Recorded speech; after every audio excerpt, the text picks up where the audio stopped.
corregir sobre eso que se dijo.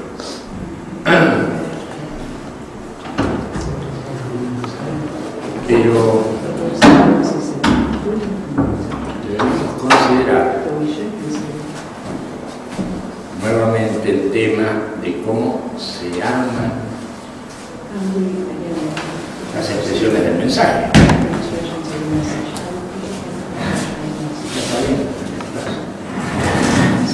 ¿Cómo se arman las expresiones del mensaje?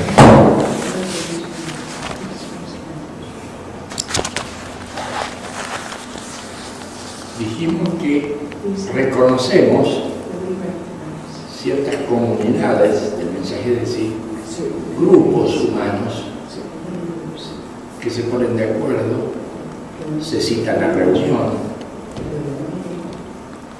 estudian algunos materiales y actúan más o menos en su medio inmediato. Esas comunidades de mensaje son sumamente elásticas, pero no nos apoyamos en ellas, en esas comunidades, en esos grupos, para coordinar determinadas actividades. No, nos apoyamos en lo que conocemos como núcleos de esas comunidades. Esos núcleos pueden ser numerosos o pueden ser muy pequeños, pero lo que no debería ocurrir es que existan comunidades sin núcleo.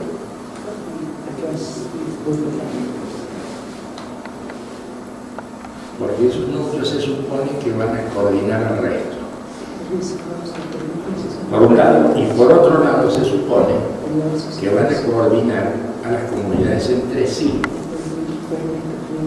Es cierto que no es una cosa rara, que la gente de una comunidad sale de ella, va a otra, no está fijada en un punto, pero los núcleos sí están muy relacionadas directamente con puntos, y es a esos puntos que se trata de hacer conexión.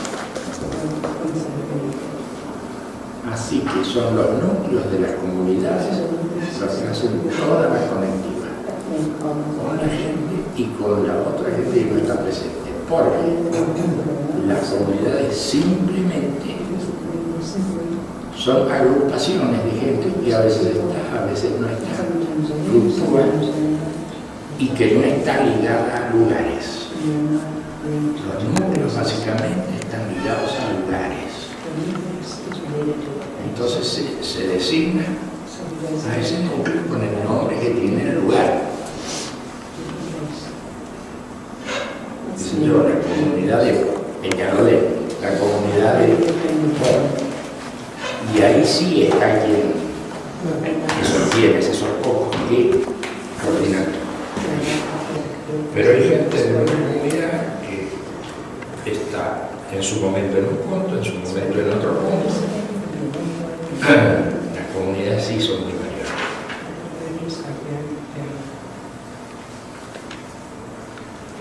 Así que esa organización mínima deberíamos tenerla funcionando. Una característica importante de esos núcleos es que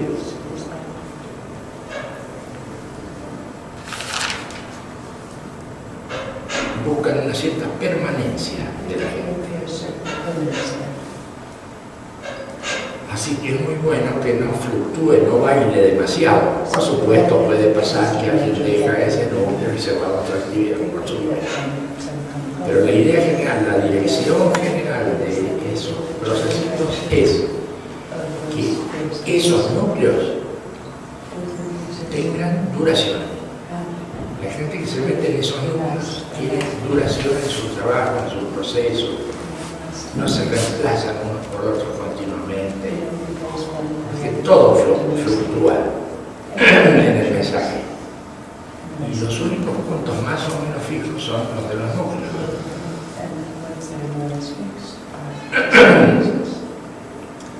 Por ese motivo también se pide a la gente que vaya a actuar en los números de mensaje que no se preocupe de otras actividades, o si se preocupa de otras actividades, que nunca las ponga de relieve.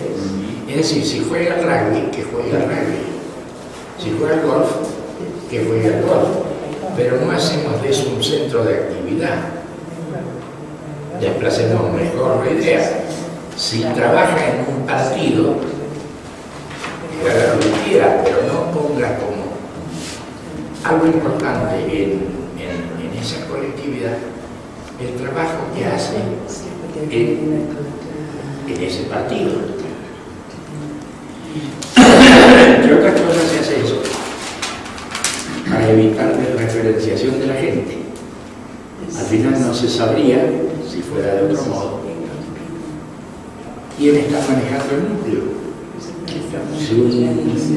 Si un partido, si un club de golf, si al tener esa doble, uno dice, da lo mismo, son cosas de él. En principio son cosas de cada uno, pero como son referencia y establecen los sistemas de contacto, la gente se desorienta mucho y no sabe a quién debe responder, si a ese club, a él, Por eso se pide que la gente que se ubica en los números esté exclusivamente en ese punto. Y no, yo estoy en tal, qué sé yo, organismo y al mismo tiempo estoy, no. Se producen desreferenciaciones ahí.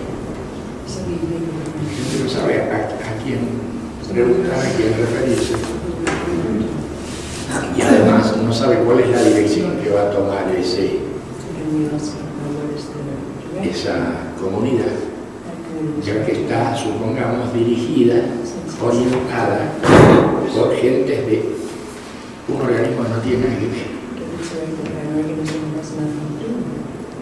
Y a veces no es necesario trabajar directamente, decir cosas directamente, basta estar emplazado en otros puntos para que se suponga por copresencia que la relación es con otras cosas. Ese es un punto muy importante, el de no compartir nuestras actividades como clubes, movimientos, organismos, etc. Había escuchado por ejemplo gente que decía que el mensaje era un organismo de vuelta. Claro, esas cosas se dicen. Eso no funciona, nunca funciona y ahora no. Pero esas cosas se dicen. Y suelen ser gentes interesadas, además, en esa doble orgánica. Que están en las dos cosas. Eso no se debe ser. Está mal planteado.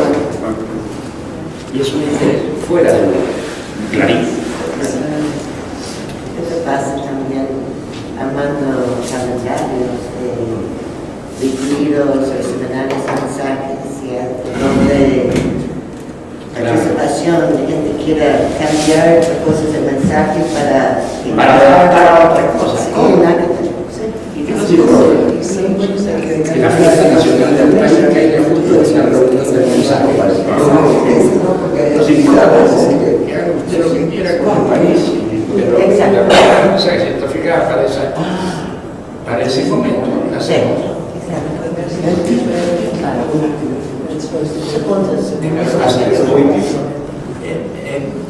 Difícil sería equivocarse.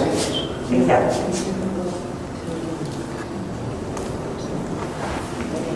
Difícil sería equivocarse. Pero la diversidad de integración en muchos organismos, esa dificultad de integración en muchos organismos, muestra que de ninguna manera nos apoyamos en eso. La integración en otros organismos. No protejamos lo que pase con las fechas de trabajo en dicho organismo. El hecho de que nosotros hayamos puesto todo en esa marcha que pasó, para dar una señal, eso únicamente podrá pasar si en algún momento a futuro estamos todos de acuerdo en que es importante hacer Y eso no se dice así medianamente. Eso se llega a esa conclusión después de discutirlo mucho, juzgarlo mucho y hacer que todo coincida con él.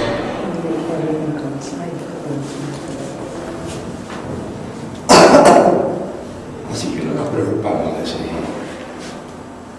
de otras cosas que no tienen nada que ver. Fíjense todo lo que ya hemos hablado de ese punto.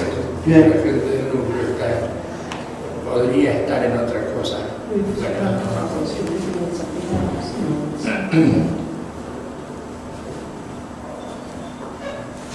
Como están en esos lugares, esa comunidad toma los nombres de los lugares, o particularmente el nombre de ese lugar.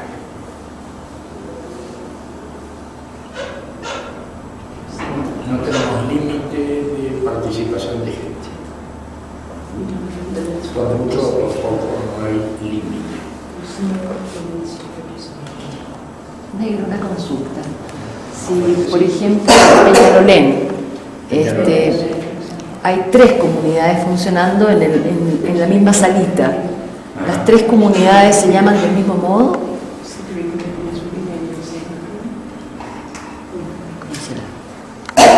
Eso nos lleva a confundir cosas. Si las 3 se llaman del mismo modo, entonces no sabemos a la hora de conectarse cada una de ellas con otros lugares. No le dejamos clara la conexión tampoco a otros. No lo veamos adentro de eso, veámoslo afuera. Si los de afuera se conectan con Peñalolén, entonces, ¿con cuál de esos grupos se conectan?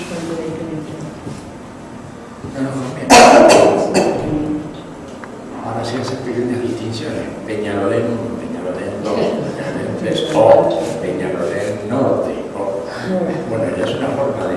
Pero tiene que tener diferencias claras. Hasta ahora en general la tendencia ha sido en que los nombres tengan nombres significativos. Sí. La idea es cambiar eso. Lo ideal sería referirse a los lugares. Pero podría llamarse, por ejemplo, comunidad de un al lado de Peñalolén. Sí podría, pero que esté Peñalolén. Que esté la Porque si no se sabe y otras cosas así. Perfecto, o sea, habría que agregarle el lugar, no necesario cambiar necesariamente. Claro, En ese caso se tendría más y permitiría porque van a haber varias comunidades. Sí, seguro que sí. Así que los nombres tienen que ser bien definidos al final de la cosa. En cuanto al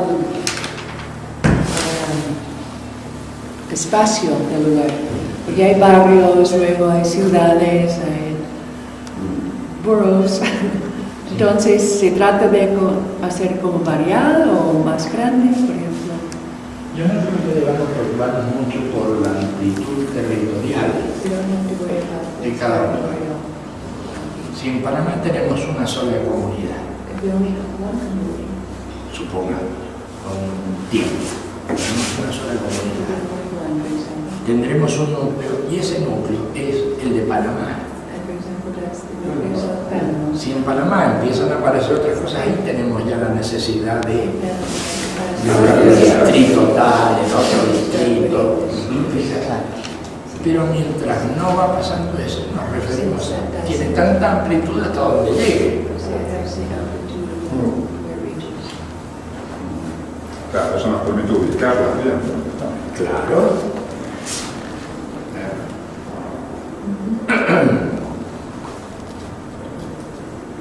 Así que no nos preocupamos por ese asunto, a menos que ya haya colisiones entre distintos grupos de un lugar.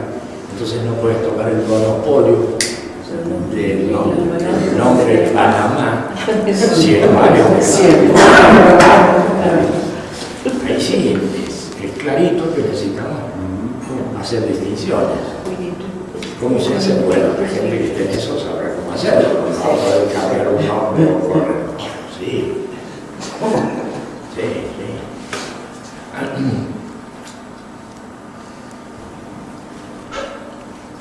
ese núcleo necesita tener una cierta permanencia en el contacto. En el contacto.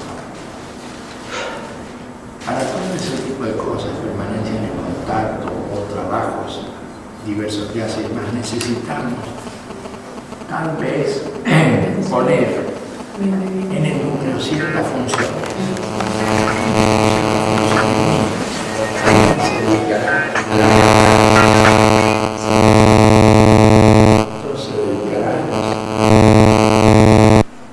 Tomar contacto con instituciones, por ejemplo, que no son las colectividades de las comunidades comunes.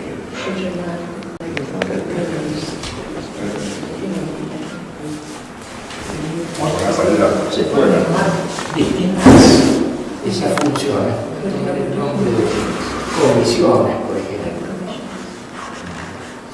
Comisiones dedicadas a ciertas actividades para repartirse y cubrir todas las zonas de la actividad general que necesita el mensaje. Así que puede haber a lo mejor muy poquitas comisiones, o a lo mejor muchas y muy numerosos, y sus trabajos son muy variados. La batalla de la web también de la comunidad. Por ejemplo, ¿quién se va a encargar de esta comunidad del agua? Seguro que se va a encargar alguien que mínimamente es del núcleo. Porque si ponemos en el trabajo en la web, que es muy relacionado, ponemos gente que es de la comunidad pero que no está en el núcleo, observen lo que pasa con alguien que no está en el núcleo, puede cambiar de lugar, etc. Una referencia.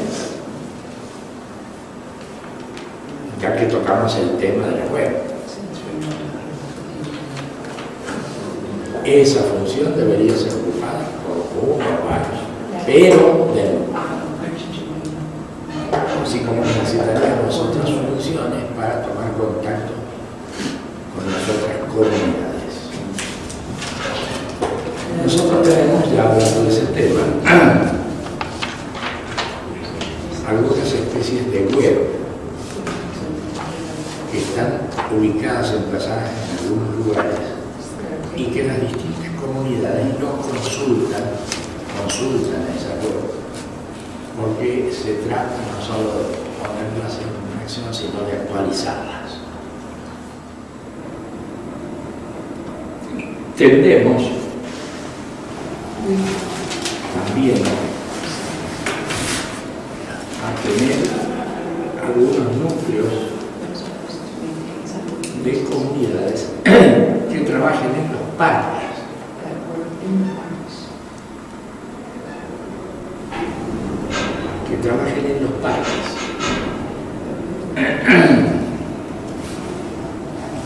Y eso se hace cuando alguien del núcleo de una comunidad forma parte de la comisión del parque, o bien está ligado a gente de la comisión del parque.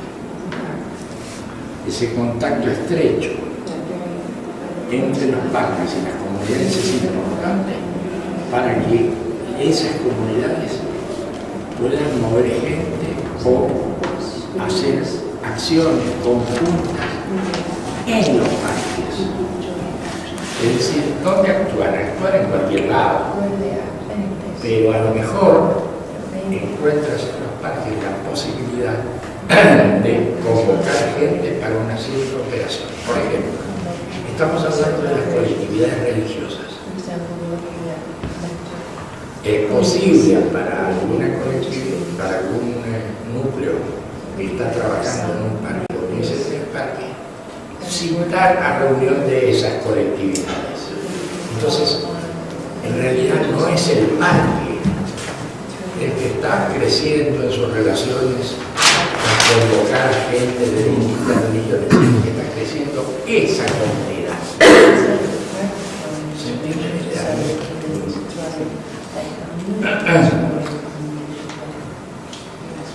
Así que es recomendable, allí donde haya parques,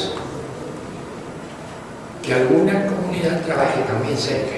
porque pueden hacerse muchas convocatorias, mucho movimiento de gente hacia el parque en términos generales, pero ¿qué es lo que pasa en el parque cuando esa comunidad se mueve con gente de una religión, por ejemplo? Se habla de los temas que tienen que ver con ella y no se hablan de los temas del parque. Así que si se está haciendo convocatorias, por ejemplo, a grupos religiosos y demás en un parque, bueno, muy bien, la gente va a la reunión en el parque, pero se hacen cosas que tienen que ver con la comunidad, no que tienen que ver con otras cosas, con esa comunidad.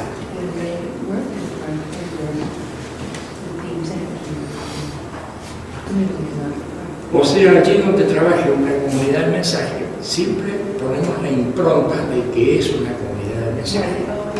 Es decir, no va subrepticiamente, como si fuera una cosa genérica. No, es una comunidad de mensaje. Entonces la gente que concurre, convocada por el mensaje, bueno, sabe de qué se trata. No queda en el mensaje, no queda en el organismo, no queda en ninguna cosa que no sea eso.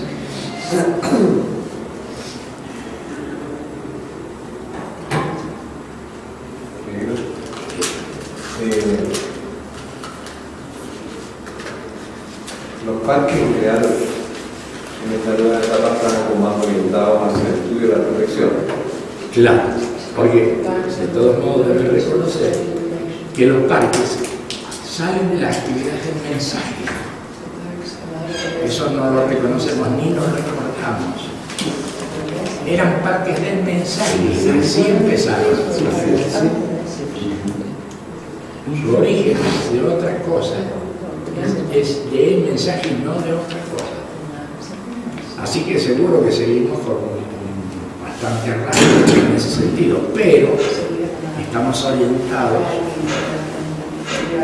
hacia los parques, hacia el estudio y la reflexión. Sí, efectivamente. Pero sí. Lo que no quita es que las comunidades puedan entonces desarrollar actividades en los parques. Claro. Así es. Viene de allá, ¿no? Y aunque cambie la formulación y todo aquello, de todos modos, hay ese nexo interno entre los parques y las comunidades. Mínimamente algún núcleo de la comunidad. No está desconectado totalmente.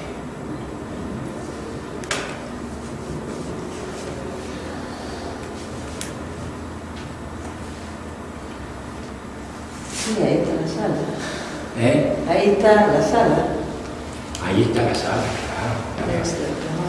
Es netamente una actividad de mensaje.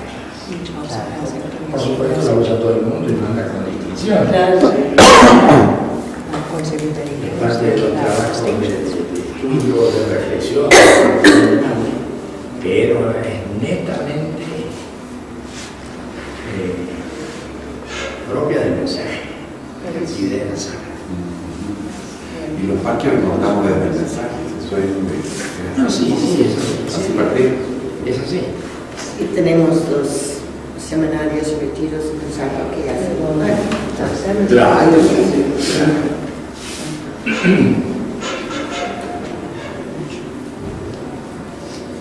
Así que no se ve tanta dificultad en ese sentido de que las colectividades tengan contacto con los parques. No hay problema. Colectividad de mensaje o comunidad de mensaje que estén ligadas al parque. Y habrá muchísimas otras que no están ligadas a los parques. En ese caso, las comunidades que no están ligadas a los parques, solemos buscar algún punto de aplicación geográfico también. No está en los parques, pero han llegado a construir su salida del mensaje. o sus salas de mensaje que son locales, que tienen que ver con los trabajos de mensaje.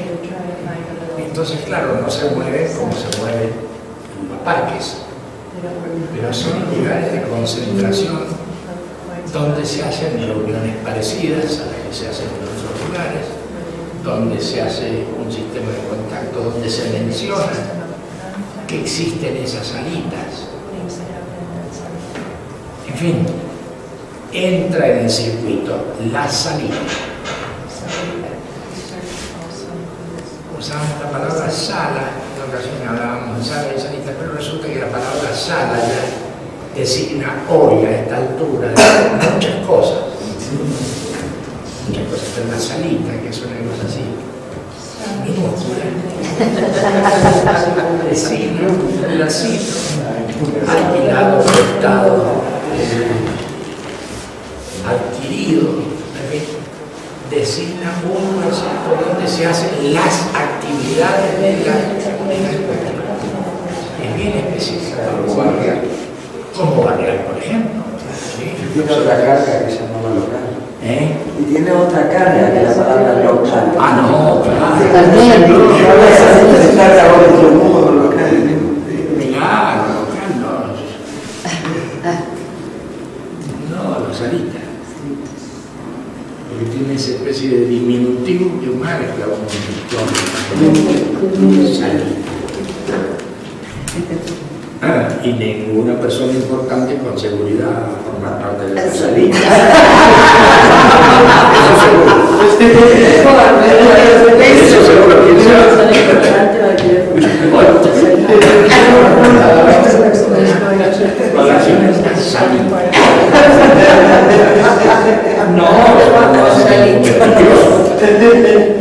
así que lo de salita nos interesa bastante porque hacía lugares de perfil. Un periódico no va a mencionar una salita.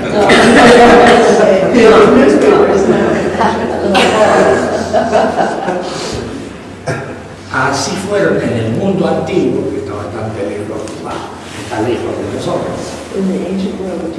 Así fueron las primeras organizaciones de las distintas iglesias, incluido el cristianismo en su origen antes de que Constantino les diera unos locales obsoletos, viejos y demás, donde habían funcionado los mercados.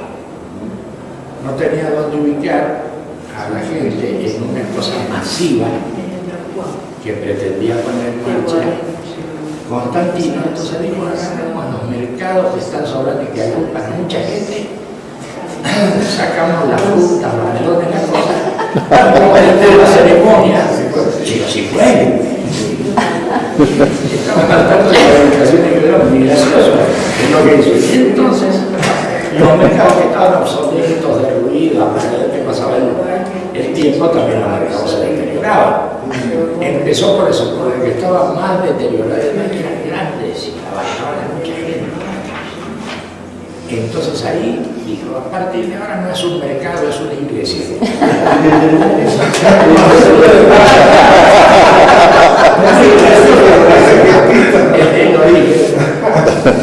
Pero ya no era barrial.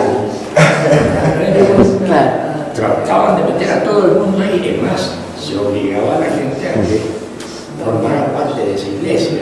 ¿Se obligaba? Y cualquier. Claro, el cristianismo naciente se hizo expulsando todos los cultos y consagrando como verdadero y único el culto de la iglesia. Así es. Era obligatorio. Entonces se hacía un censo rápido. Todos los que pertenecían a un mercado, a una iglesia, eran cristianos. Cuando se relacionaban entre sí, se preguntaban, ¿y en qué iglesia estás? En ninguna. Una especie de pensadora, ¿no? Esto es así. Esto no es así. Y cuando alguien se convertía, porque elegía, por persuasión, no sé si hacía su operación de entrada y demás en el mercado, es decir, en la iglesia. Claro, ahí se bautizaban a los niños, recién nacidos, ahí se hacía el sacramento del matrimonio, todos los sacramentos, la economía de los sacramentos se realizaba desde los mercados, es decir, desde la iglesia. Así que no era una cosa suelta que eso lo hizo el meritorio Constantino. Organizativamente hablando, le fue bien. Porque hicieron desaparecer todos los otros cultos que se convirtieron en heréticos y quedó consagrado el culto cristiano. Todo. Así duró unos cuantos años. Un transformismo social. Bueno, interesante.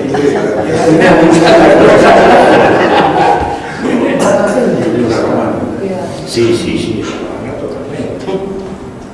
Romana totalmente.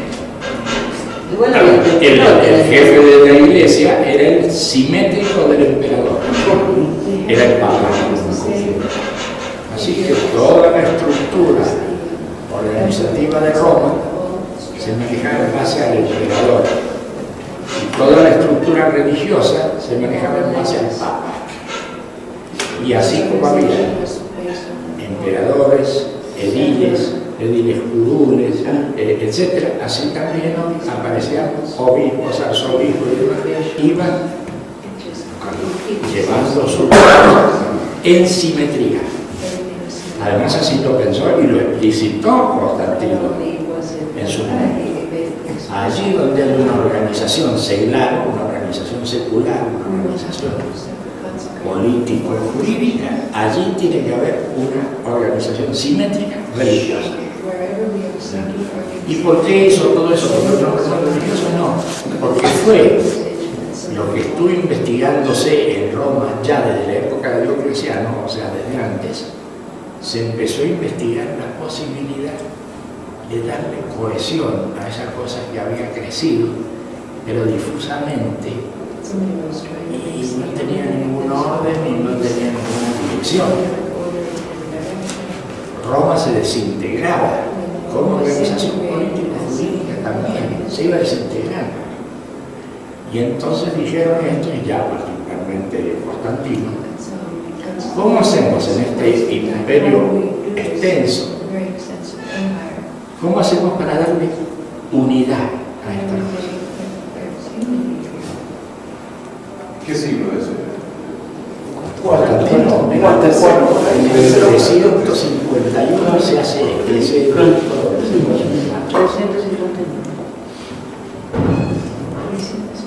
para dar cohesión. estaba diciendo que para la cohesión fue toda la cosa de la iglesia, por eso también tanta ferocidad en ese asunto de que fuera la iglesia única.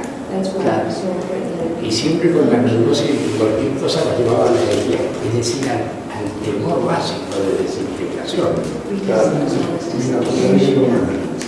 Claro, iglesia católica, es decir, universal, apostólica, es decir, siguiendo la secuencia de los que habían estado supuestamente con el tal Jesús, apostólica, y romana, porque es la organización que se da.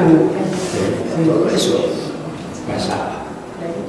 Así que la ubicación geográfica de lo que se hacía ahí era importantísimo. Cristianos había, y por eso se optó por ellos, porque había muchas opciones en ese momento, pero se optó por los cristianos, porque eran gentes que estaban en distintos puntos del imperio, totalmente incoherentes entre sí, unos iban para un lado para otro, pero se suponía que eran cristianos. Entonces, una de las primeras tareas que le llevó varios años a Constantino fue traer de todos los puntos del imperio los cristianos que dirigían la cosa. Al principio se asustaron mucho todos los cristianos que había, porque tenían que ir a Roma. Tuvieron que llevar encadenado a varios de ellos. A ver si no quieren volver otra vez. Y lo que estaba tratando de hacer era de darle cohesión a todo eso. Entonces fue un gran problema porque llegaron esos tíos de distintos lugares con costumbres distintas.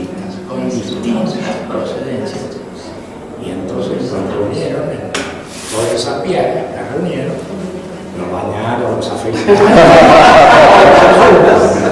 le pusieron ciertas ropas, le enseñaron el idioma general que era el latín.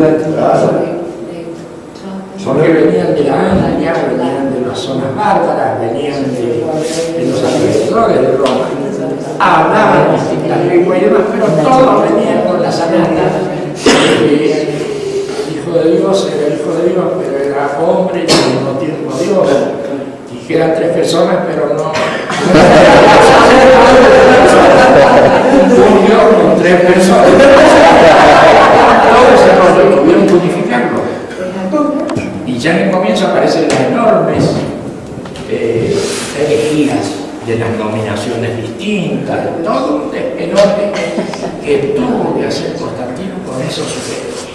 Primero tuvo que localizarlos en los distintos lugares, y a muy poquitos en distintos lugares, pero había que localizarlos y llevarlos a Roma, porque no tenían otro medio además de hacer ese cambio tan súbito.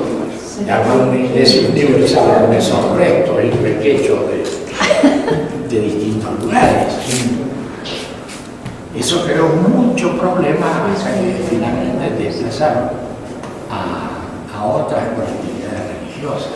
Creó mucho problema el hecho de que desde la dirección del imperio se buscara nada más y hablaban de cristianismo. Por eso los romanos en general aceptaban. Claro que aceptaban. Y también entró en la cabeza de Diocleciano la idea de que con tanta religión y tanta culto no tenemos cohesión. Entonces está muy bien para dar un trecho eso de aceptamos. Pero después, ¿cómo hacemos para darle dirección? Entonces empezaron a cerrar el tema del culto. Y por eso tuvieron entre las primeras cosas que producir ese extraño documento que es el Culto de Nicea, de 351 de esta era. Entonces, creo que en Dios Padre, ya empezamos, todopoderoso, creador del cielo y de la tierra, o sea, de todo. Y en Jesucristo, su único Hijo, nuestro Señor, que fue concebido por obra y gracia del Espíritu Santo. Ahí ya tenemos a los tres. Bueno. Nació de Santa María Virgen, o sea, nació de una virgen. Toda la belleza, pero que quede claro. Y empezaban algunos a bufar y decir, ¿cómo ha concebido una virgen? Me deja. Como 13, y tres puede haber 4. Entonces, el símbolo de Nicea, 351, fue muy importante para dar cohesión, aunque sean mínimamente las declamaciones. Y entonces en todos lados, cuando se instituyó el culto, ya todos esos que hablaban lenguas raras, ya de culturas distintas, y con, qué sé yo, copias de talibanes, toda esa mezcla, de todo modo, en sus ceremonias, tenían que decir esa cosa. Entonces apareció un tipo en la India, ¿verdad? Por ahí, una cosa rara con pieles, bueno, y se mandaba el credo. Y todos los alrededor tenían que aprender eso y enseñárselo a los niños. Sino que así que pegaron ahí. Y hubo unos años muy turbulentos en los que no se sabía por qué se iba a optar. Pero no fue cosa de Constantino solo, fue cosa de Diocleciano y otros, y de todos los asesores, pensadores y demás de Roma, para ver cómo se le daba cohesión a esa cosa que tendía a estallar. Y, por ejemplo, hubo momentos en que estaban muy parejos en su crecimiento en Roma, como eran, qué sé yo, los parsis y los persas, que crecían y crecían a mayor velocidad que los cristianos. Los cristianos habían empezado a hacerse populares en Roma, pero no crecían a la misma velocidad de esos masdeístas y demás. maniqueos, mazdeístas, un montón de que venían de Persia. Ese era el culto más poderoso y de mayor velocidad de crecimiento al lado de los cristianos, que habían tenido la virtud en su momento de regarse por el imperio. Y eso ocurrió gracias a la colectividad judía, que después que los romanos, con la dirección de Tito, destruyeron el templo y los dispersaron, tenían de todos modos los cristianos, los romanos, una cierta soltura en la aceptación de todos ellos. Lo que no querían es que existiera ese centro. A ese centro lo destruyeron y apuntaron a la gente. Es más, lo hicieron con tal velocidad a ese punto que sembraron todo de sal para que a futuro no se volviera a sembrar nada. Entonces la destrucción del templo y la dispersión del pueblo judío hizo que la gente fuera donde podía. Y por eso las primeras comunidades cristianas se desarrollan sobre todo en la zona del Medio Oriente, donde estaba más cerca. Las iglesias de Éfeso, las iglesias del Asia Menor, las iglesias de todas ellas venían de esa comunidad. Lo cual trajo gran problema a los que no eran cristianos. Porque esos eran los que estaban ubicados, los primeros, antes de la dispersión del pueblo judío. Antes de la dispersión ya había colonias. Las colonias lo usaron todas las culturas. Había colonias griegas, colonias, qué sé yo, egipcias, colonias distintas, y también colonias judías. Entonces, gente muy antigua, de origen judío, estaba ubicada en muchos puntos. Y llegaban después los nuevos judíos, pero dispersados por el despelote de la destrucción del templo. Llegaron allá con sus nuevas creencias. ¿Y por qué había conflicto? Había conflicto porque ellos buscaban los lugares donde había algún pariente, andando del tío Samuel que está allá, qué sé yo, del tío Samuel. Lo primero que se le decía al tío Samuel era que querían tener reuniones sobre que había un Dios, todo un lío. Y entonces las primeras reuniones que hacían esos tíos con los antiguos judíos, eran muy problemáticas y muy conflictivas, hasta que eran provocativas. Pretendían nada menos que aparte del apoyo que les habían dado y demás, la gente hiciera lo que ellos decían.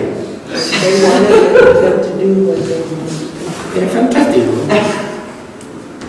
Y entonces hubo problemas en las colectividades que eran muy antiguas y que estaban en distintas partes. Fue después del pelote de la destrucción del templo y de la dispersión, esa nueva camada en donde muchos judíos se convirtieron al cristianismo naciente, seguían siendo judíos, eran todo el asunto, pero con toda esa impronta rara. Y llegaron a los lugares a poner su exigencia. Bueno, en fin, eso ya es una lateralidad, como se fueron desarrollando. Bueno, en todo caso, sí, el tema de Jesús y los apóstoles queda entre paréntesis, para decirlo de alguna manera suave, digamos. Sí. ¿Cuál fue el motor impulsor para que se generara esto con esa capacidad de transformación? ¿Era el Pablo? ¿Era...? Eso ya es la parte organizativa, pero ideológicamente, eso que luego va a ser el cristianismo, son adaptaciones de un pequeño grupo que estaba en rechazo con toda la colectividad establecida dentro de Israel. Eran los esenios. Se iban de las ciudades porque el mundo era una cagada, porque se venía abajo todo, o sea, le sucedió. Y ellos hacían su comunidad y tenían sus reglas propias. Y tenían al maestro de justicia, que era de donde derivaba todo. Y ellos fueron los que primero armaron la imaginería del cristianismo. Muy anterior. Tenía nombre. Anteriores al cristianismo, 250 años. Ese maestro tenía nombre. El maestro de justicia. De los 10 años. No, le llamaban así el maestro de justicia. 250 años. A ese lo mataron, a ese se resucitó, hace todas las cosas propias de lo que después iba a ser el cristianismo. Pero era una personalidad efectiva, rodeada por tipos que pensaban bastante y marcaron la impronta de lo que después iba a ser el cristianismo. Es una agrupación judía mucho más antigua que el cristianismo, donde aparece ya el armado, con los escenarios, los lugares, todo. Y el Pablo era un punto super. No, Pablo es veneno. No, Pablo organizó. Pablo era mitad judío, mitad romano, tenía doble nacionalidad. Claro, tenía doble nacionalidad, entonces era, además era un tipo muy culto, muy avanzado y además era muy escuchado por los romanos, que todavía estaban en ese momento donde eran amplios y aceptaban. Entonces, Pablo empieza a meter el cristianismo, Saulo. Pero ese ellos solamente estaban en Ah, sí, sí, la orilla del mar Muerto. Era muy cerrado. Eran comunidades de hombres, básicamente, no de mujeres. Las mujeres podían colaborar desde lejos, pero no formaban parte de la comunidad enseña. Era muy curioso esa formación, pero tuvieron una visión muy grande, tal vez por su aislamiento, tal vez porque rechazaban todo lo otro. Se dedicaron durante mucho tiempo a trabajar. Se imaginan que cómo se proyectaron. ¿Y en qué momento el cristianismo que antes y después el cristianismo cambia? Se hace esta cosa sufriente, esta cosa que... No, eso pasa, claro, ¿no? Ya cuando aparece la organización del cristianismo ligada al imperio. Claro, pero antes esos cristianos no eran muy sueltitos, salvo los señores que son los padres del cristianismo.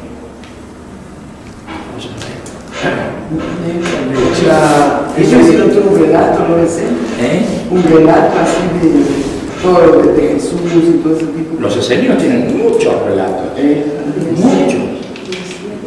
Muchas construcciones literarias. Era muy gracioso. Pero no hablan de Jesús, hablan de María. No. Bueno, no importa, pero si Jesús Jesús que había nacido en Nazaret, en fin. Es decir, existían los lugares de la escenografía que ellos montaban. Existían y le pusieron personajes adentro de la escena. Fue muy interesante. Y formaron el mito. Claro, porque entonces se hizo, Jesús había nacido en un lugar. Desde otro punto de vista interesante, la construcción de eso. La construcción fue... Y eso fue continuo el que le dio la coherencia. A todo eso, que no tenía nada que ver, ni había nacido por tal cuando claro.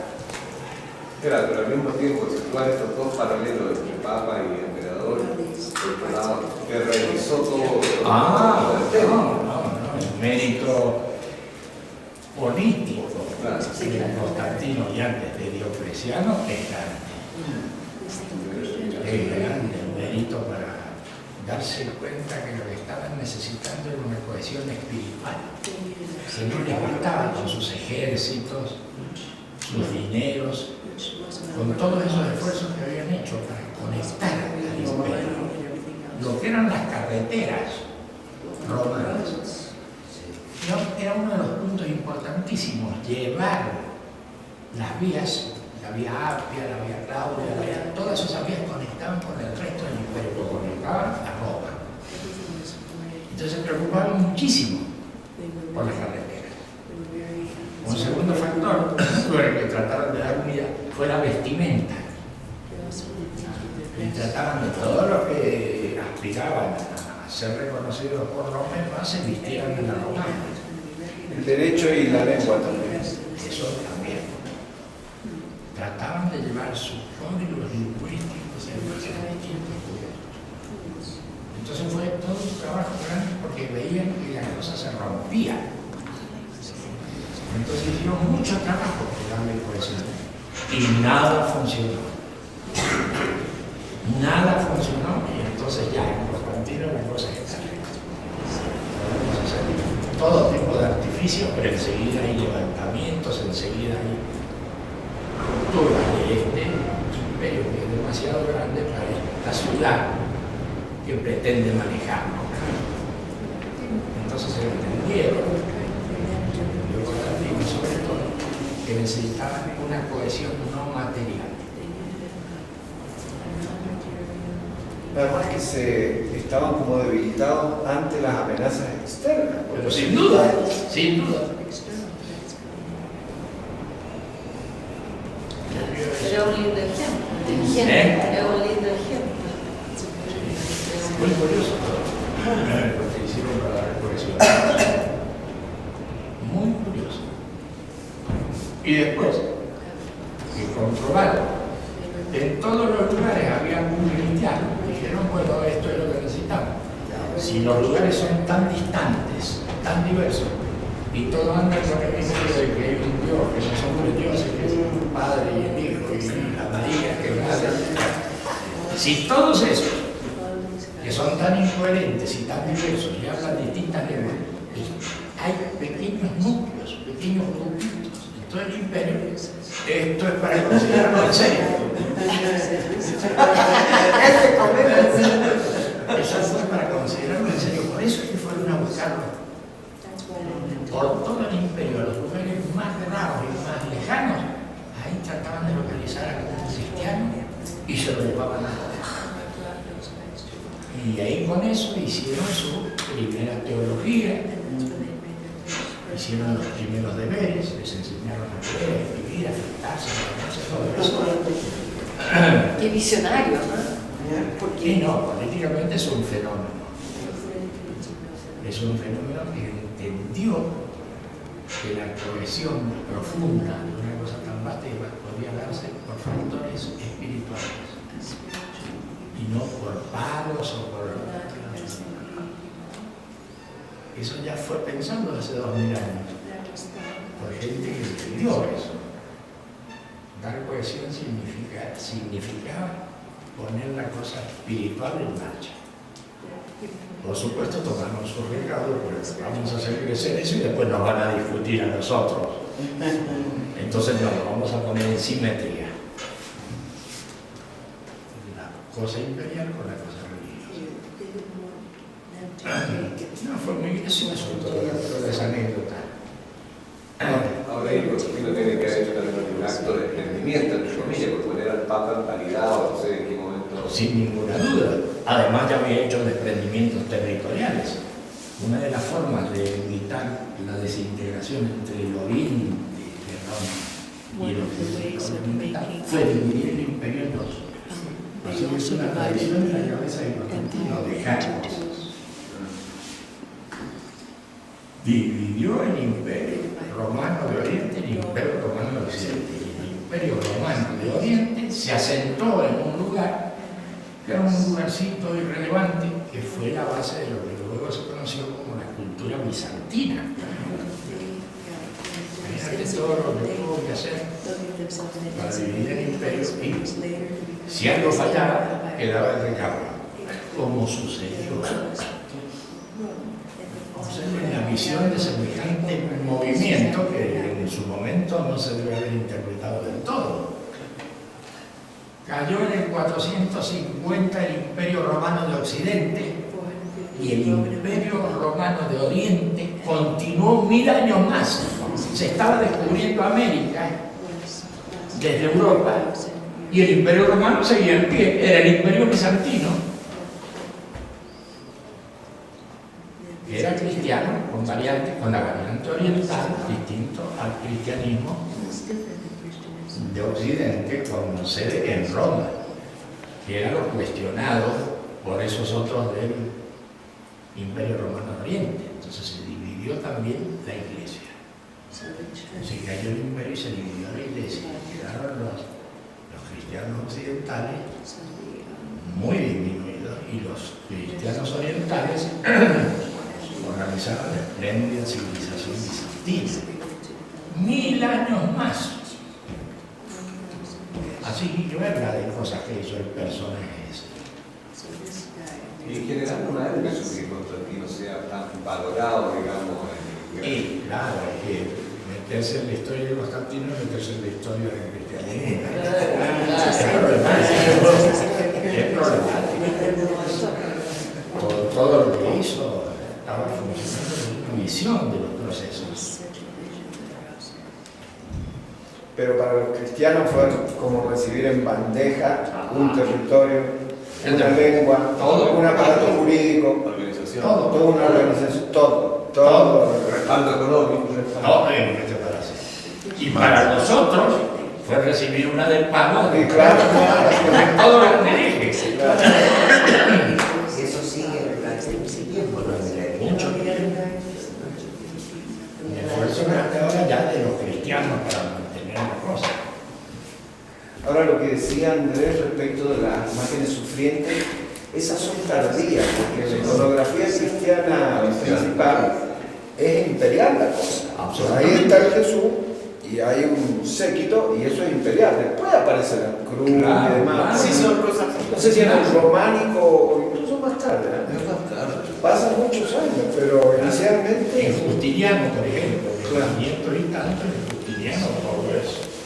El cristianismo de los dorados, los azules, las mayólicas, todo ese armado. El relato sufriente para esclavizar psicológicamente aparece mucho después. Mucho después. Es muy gracioso todo en la historieta del cristianismo. Es muy interesante, muy compleja y muy llena de historias. Ahora es interesante, Negro, como en este momento se podría hacer una suerte de paralelo con aquella época en términos de la desintegración. La desintegración, bueno, eso pasa cada tanto en el mundo. Cualquier imperio de, supongamos, los 20 imperios reconocidos, los 19 según Tolkien, los 19 imperios reconocidos en la historia mundial han seguido ciclos muy parecidos. Ciclos muy parecidos. Ciclos de la etapa de desintegración se dio en todos ellos. ¿Qué queda del imperio asirio? Que está en el Medio Oriente. Quedan nada más que 6.000 ejemplares, que son unos pastorcitos. Los asirios, los que ponían los límites de su imperio con las cabezas de los vencidos.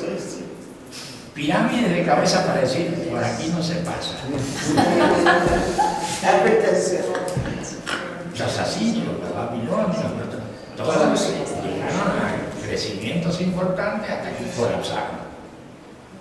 Y en casi todos los lugares sucedió, y aparte de haber requerimientos externos y actividades externas, internamente no tenían que ocurrir. En el caso de lo que tú hablabas del mensaje, de los parques, y que menciona a Guatemala como el tejido histórico, que tiene también esa misma connotación. Me da la impresión de que los mayas avanzaron hacia América del Sur, ¿no? Sí, y se desintegraron. Se desintegraron de tal manera que físicamente quedaron desvinculados entre distintos grupos. Y todavía están antropólogos y otros tratando de entender por qué se fueron los mayas de las ciudades espléndidas que habían conocido. Desaparecieron. Y se fueron a la selva y se perdieron. Hoy quedan 150.000 mayas, pero no eran los mayas de se desintegraron, o sea, en Oriente, en Occidente, en África, en Asia, en todos lados se produjeron los fenómenos de desintegración de los imperios. Los imperios tienen que terminar en desintegración, es así la ley de ese proceso. Y ahí aparecen nuevos elementos, pero ya no es ese imperio. Son las sociedades filiales de los imperios, las sociedades hijas de los imperios. Y lo mismo ocurre en las religiones, donde aparecen sociedades religiosas derivadas de la sociedad religiosa madre. Del judaísmo sale, religiosamente hablando, sale el islam. Del judaísmo sale el cristianismo. Todo se basa en la idea inicial, en la atmósfera inicial religiosa del judaísmo. Se darán entre ellas es otra historia, pero el hecho es que tienen esa. Son las organizaciones religiosas con esa parte del mundo, son consideradas como las sociedades del libro, porque efectivamente tienen a la Biblia como la madre o el padre de toda la concepción. Y tanto el Islam como el cristianismo tienen al libro por padre. Después tratan de hacer mil birloques para hacer desaparecer esa idea y hacer creer que se trata de una nueva cosa. Después se hace eso, por eso se organiza el Nuevo Testamento. Para decir que el verdadero testamento tiene dos variantes, el judaísmo y el Nuevo Testamento no tienen nada que ver. Y entonces hay otro libro que no es la Biblia, que son los Evangelios, ya de neto corte cristiano, que tratan de darle la línea, pero son sociedades filiales. Políticamente, jurídicamente y religiosamente se verifica ese asunto de cuando se desintegra una cosa, aparecen los hijos. La sociedad filial. Claro. Esas son leyes del mismo Toyn y las ven claramente reflejadas en distintas culturas, en distintos momentos históricos. Interesante esa mecánica. El tema de los historiólogos es ese, de los filósofos de la historia, no de los historiadores que andan contando mosillas, no. Los filólogos tienen ese tema de cómo son las leyes de las estructuraciones políticas, religiosas y demás. Es buenísimo, pero todo lo que hemos estado hablando desde hace media hora o más son todas derivaciones que no tienen nada que ver con el tema, pero bueno. Muy interesante. Muy interesante. Es claro, que por otro lado, entonces el mundo era bastante más compartimentado. Sí. Hoy día los desafíos son totalmente distintos. ¿Cómo incorporar raíces tan diversas, digamos, en algo que traspase más allá? Es muy interesante. El hecho es que en su momento se impuso el cristianismo en un área importante que era el área de América. Y eso que quería evitar Constantino y demás, que era la disolución y la desintegración, finalmente pasó. Ahora se habrá necesitado 500 años más o 1000 años más, pero el imperio se desintegró, no pudo permanecer para siempre.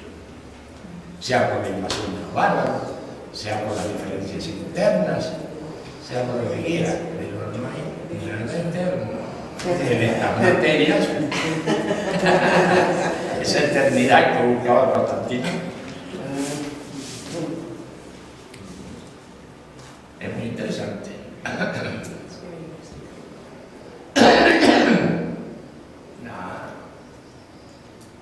Bien, nosotros decimos que estos pequeños grupitos que radicamos en lugares, lo radicamos en general cerca de los parques y hacemos acciones en los parques, pero sino en salidas. Así eran las organizaciones en el mundo antiguo de lo que fueron los cultos. Eran pequeños, hoy todavía lo pueden ver en distintos lugares. En Grecia, por ejemplo, las iglesias cristianas de Grecia no son enormes construcciones de mercado, no, son barriales, son iglesitas chicas que sirven a lo inmediato y no esas cosas mágicas. Las iglesitas esas, las salidas. Claro. Claro, no era más imperial. No, todo era una cosa Majestuosa, no tenía nada que ver. Bueno, las salidas. nosotros los salitas, claro que nos interesa y nos parece muy bueno para tomar contacto con la gente que está cerca. Si nos interesa la gente y no las estructuras políticas del lugar, no que haya algún diputado, algún senador, no, nos interesa el vecino y todo aquello. Nos interesa la organización más estrecha que ya en Roma estaba, que era la parroquia. Por eso políticos como los radicales hablan de parroquia para organizar su partido. Bueno, Los parroquianos. los parroquianos son los que viven en la parroquia. Y la organización esa misma era de parroquia, que tenían relación directa con los que dirigían el culto, es decir, con los sacerdotes de las parroquias. Los sacerdotes eran un poco jefes de la iglesia y otro poco consejeros. Llegaban a las casas y en las casas los recibían muy bien, por supuesto. Y llegaban y daban su opinión y decían, no, que Mariquita no se case con Pepito, que se case con el otro, que tenían 3 días con ellos. Estaban organizando todo bien. Bien, ¿no? Las directivas que daban los jefes de la iglesia en las parroquias eran muy interesantes. Eran suertes de gurúes que tomaban contacto con lo más cercano y eran bien aceptados y bien recibidos por la gente. Tenían un prestigio enorme, no era solo un tema de palos en esa época. No. Y eso se prolongó hasta Bastante tiempo después uno u otro país. Era muy curiosa la organización de base de iglesias. Y su organización de base era territorialmente muy pequeña.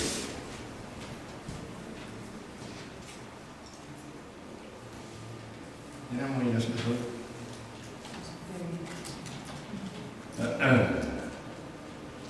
Negro, ¿no se podría pensar en hacer salas, pero como salitas también urbanas? ¿Salitas? Pero con la forma de la Salas. Ah, sí, sí.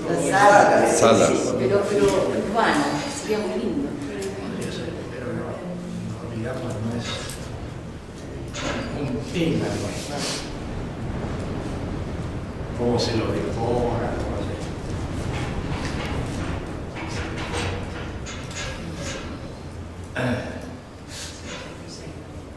En todas las civilizaciones vamos a encontrar pasos muy parecidos. Y las organizaciones de base de todo el mundo antiguo, las organizaciones religiosas de base, son pequeñas. No son grandes producciones.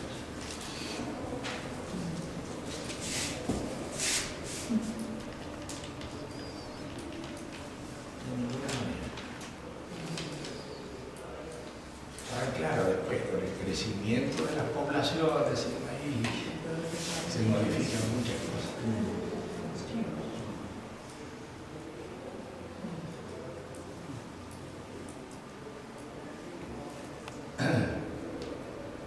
Esas organizaciones religiosas y demás diversas eran muy diversos el mundo antiguo en ese sentido. Tenía también, si bien no le daba solidez al imperio en cuestión, tenía también una creatividad muy grande por el advenimiento de gente. Imaginen lo que fue, lo que llegó a ser el imperio macedonio, es decir, el imperio alejandrino. Fue una mezcolanza horrible desde algún punto de vista de gente que venían de todas partes del mundo, pero fue un impulso tremendo a la creatividad y a las cosas que nacieron en el imperio alejandrino. ¿Qué año es? Y 300 antes de esta era. Alejandro. Tremendo. Y venían tipos raros de todas partes del mundo. ¿Por qué? Porque habían puesto unos marcos en un lugarcito que casi no existía, que tenía a lo sumo 2.000 habitantes, pero que les gustó por su ubicación geográfica y demás. Ahí fundaron la ciudad de Alejandría. Y lo hicieron con esquemas muy racionalistas. Lo hicieron en forma de damero. ¿De qué? De damero. Con calles rectas. Como la calle A25, B42. Un poco como La Plata. Así fueron armando su ciudad que creció. Y creció sobre todo con la llegada de por otros lados. Entonces tuvieron que unificar varias cosas, por eso le dieron tanta importancia a lo que luego se conoció como la biblioteca de Alejandría, que había una cantidad de ejemplares venidos de todas partes del mundo que traía a la gente. Además la gente, para poder insertarse en ese nuevo lugar, traían respaldo, todo lo que podían. Entonces traían manuscritos o papiros, o traían el prestigio de ese personaje que las universidades de ellos los tomaban. Así que fue muy importante el trabajo intelectual, aparte del trabajo político que se hizo con la cosa alejandrina. Espectacular. Que perdió potencia y poder y demás, porque era competencia de esa nueva ciudad que había surgido, de bárbaros que habían logrado